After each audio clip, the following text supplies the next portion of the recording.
Krishnapatnam port నుంచి మిర్చి ఎగుమతులు ఆగిపోవడంపై మిర్చి ట్రేడర్లు సీఎం చంద్రబాబుకు ఫిర్యాదు చేశారు. రైతులు, ట్రేడర్లు, అధికారులతో సంయుక్తంగా సీఎం సమావేశం నిర్వహించారు. రైతుకు గిట్టుబాటు ధర విషయంలో సహకరించాలని ట్రేడర్లకు సీఎం సూచించారు. యార్డ్లో పెండింగ్లో ఉన్న ఇంటిగ్రేటెడ్ కాటా ఏర్పాటు, నిర్వహణపై ముఖ్యమంత్రి ఆదేశాలిచ్చారు. మిర్చి వాల్యూ యాడెడ్ ప్రొడక్ట్స్కు అవసరమైన సౌకర్యాలు కల్పించాలని వ్యాపారులు కోరారు. చీడపురుగు వల్ల ఎక్కువ పెట్టుబడి పెట్టాల్సి వస్తోందని రైతులు ఆవేదన వ్యక్తం చేశారు. నష్టం వచ్చిన రైతుల ఖాతాలకు నేరుగా డబ్బులొస్తాయని సీఎం చెప్పారన్నారు.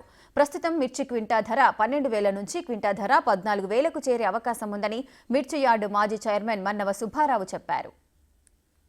వీకే అప్పచెప్పించుకుంటాం, మిర్చి ఎకరాలు వేస్తాం, పత్తి ఎకరాలు వేస్తాం అని చెప్పేసి దాని ద్వారాగా మా అకౌంట్లోకి నేరుగా ఎంత అయితే మిర్చి నష్టం వచ్చిందో దాని ప్రకారంగా మాకు చంద్రబాబు నాయుడు గారు అకౌంట్లోకి డబ్బులు వేస్తామని చెప్పారు. 5 ఎకరాల కింద ఎకరానికి వచ్చేసేపటికి 20 నుంచి 30 క్వింటాలు అవుతాయి కాబట్టి దాని ప్రకారంగా ఉద్దాంపు చూసి వేస్తామని చెప్పారు. ఇందులోకి ఎవరి అకౌంట్లోకి ఓన్లీ డైరెక్ట్గా నేరుగా రైతుల ఖాతాల్లోకే వస్తాయని చెప్పడం జరిగింది. ఈ కాపులో నమోదైన మిర్చి రైతుకు ఎకరాకి ఇవ్వాలా లేకపోతే యార్డులో అమ్ముకున్న వాళ్ళకి క్వింటాల్కి ఇవ్వాలనే దాని మీద కూడా కొంత స్పష్టత రావాల్సిన అవసరం ఉంది.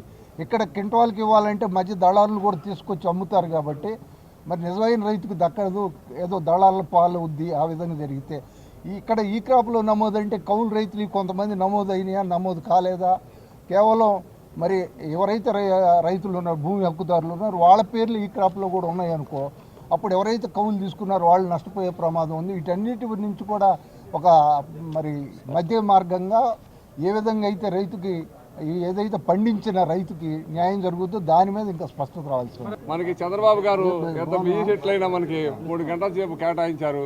మనకి కేంద్రం నుంచి కానీ ఇక్కడి నుంచి కానీ మనకి మిర్చి యార్డు ద్వారా వీళ్ళు ఎగుమతిదారులు కానీ కొట్లోళ్ళు కానీ మొత్తం ఇలా కూర్చొని సమావేశం చేసుకొని చంద్రబాబు గారు చెప్పిన దానికి మనం అనుమతించి రైతులు కానీ మనకి రైతుల ద్వారా మనకి డబ్బులు వచ్చేటట్టు కానీ దళారులు లేకుండా చూడాలని చంద్రబాబు గారికి విజ్ఞప్తి చేశారు వీళ్ళు అందరూ రైతులు.